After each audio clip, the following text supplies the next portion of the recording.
Chelsea breezed past Aston Villa, moving to third. Simon, did you tell us last week you think it could be Chelsea and Liverpool? Liverpool first, Chelsea second, with Arsenal and Manchester City fighting for third and fourth? Yeah, I felt that there's a distinct possibility that Chelsea are, but it's not a distinct possibility, they are a very competitive side right now. And so I alluded to the fact that Man City's decline may put them into fourth spot and Arsenal third. And suggested that maybe Chelsea and Liverpool battle it out. Keen to get your take on Chelsea under Maresca at this time, Martin. Maresca spoke post-match after they saw Villa. Said the title? Not yet. I said many times, I'm not agree with that. I think we are not ready to compete with Liverpool, Arsenal and City for many reasons. And because we win today, I'm not going to change my idea. We are not ready for that. But the good thing is that we are improving, and hopefully very soon we can be there. So he's playing it down publicly, Martin. Do you think he really thinks that? Yeah, I think he does. Yeah, and why wouldn't he? That they are improving under him. There's no question about that. What he has done very, very well. He's been able to get a bit of togetherness, or what seems from a distance a bit of togetherness there at the football club. He has in many aspects used the other players for his European ventures as well too. So there's an extent that some of these players are still being kept relatively happy, if that was the case. And the team that he's playing in the Premier League are flying. They're going very, very strongly at the moment. But he naturally would expect him to play it down, but he would be playing it down because he would have a look at the table. Liverpool are miles clear at this minute. It's not even Christmas. His team is improving, but Arsenal look as if they've got out of a little bit of a slump that they were in. Yeah, well, Chelsea in the same number of points as Arsenal, 25, and of course 9 points between both Arsenal and Chelsea and Liverpool. But here's the thing, Simon, we don't talk about the ownership anymore. We don't talk about Todd Bowley or Igbali. Is that a sign of how well Maresca is doing that nobody seems to be mentioning the ownership anymore? Well, of course, because ultimately when things are going wrong, people are light upon various reasons why they might be. In this instance, there was a huge amount of money being spent on players to assemble a young team that was going to take some time to get together. You know, I think that when Ranieri was at Leicester, I don't think he considered himself to be in a title race and spent his entire time dampening down the perspective that Leicester could win the league. So I don't suspect a guy that's been in the job for 5 minutes is going to have the foolishness of saying, yeah, we're in a title race. Ask him again in March if Chelsea are 3 points behind the league leaders with 5 games to go if he thinks he's in a title race. But right now, it would be foolish and unwise of a new manager that's come into a club that's got a good start, clearly knows what he wants to do with the sides, being able to incorporate the players into the side that illustrate the way he wants to play, and they're now becoming a very decent side. All of those that were on the sidelines saying they were a car crash, they were a disaster. At that time they were. Well, they were going through a period, like everybody does, of evaluating what they're doing. They bought a squad of players that needed to gel together, and they now are. And here they are at the top end of the Premier League. They are only third on goal difference. I don't even think they're third on goal difference. They've got the same goal difference as Arsenal, so they're technically second. So they're in a great position. And if you look at some of the players that I had big question marks about, insofar as my question marks are of any merit, the player up top, the centre forward, is beginning to score goals, because I felt he was profligate last season. Now he's scoring goals. Neto's come in. I think he's been a brilliant addition. They've got Lavia fit, so he's in the side now. You know, even Fernandes, who I think was a preposterous amount of money, is beginning to look like the player that maybe they paid a lot of money for. So they are in it. I don't think they're going to win the league, but I think they're in a very competitive position. Yeah. What's happened to Villa, Martin? What's happened to Villa? I think they're 12th this morning, aren't they? Yeah. 12th and winless in 8.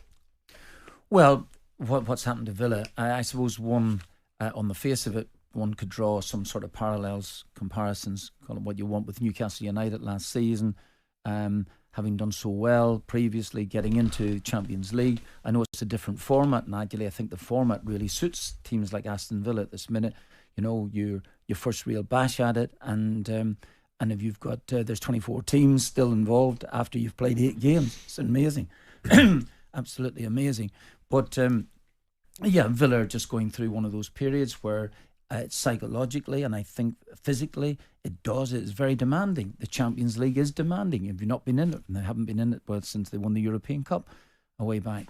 So that is demanding. Again, Newcastle had similar problems.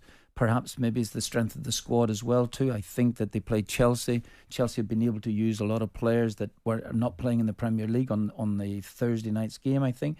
Aston Villa played, and I don't think they only were able to make 2 changes for the Chelsea game. So those things does take effect, and you do need the squad.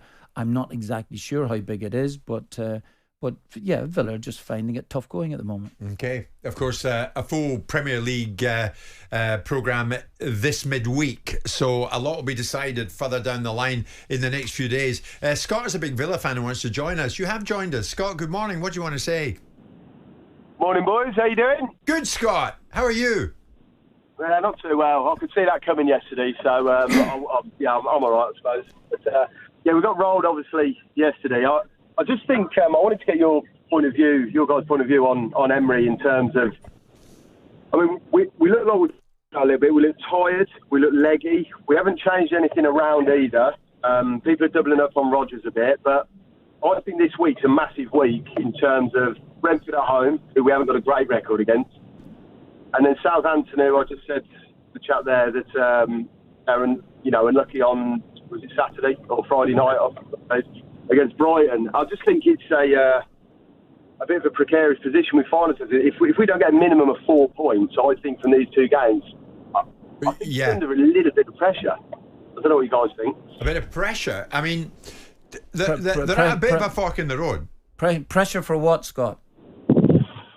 Well, just in terms of, I mean, we're 12th in the league now. We haven't won in, what is it? Is it 5 or 6 in the league? 8, yeah. The Champions League and everything, but just the league form is just a bit of a concern of how, and it's the manner we're losing games or not getting results. I think at the moment. Of course, and your team, Scott. By the way, but yeah.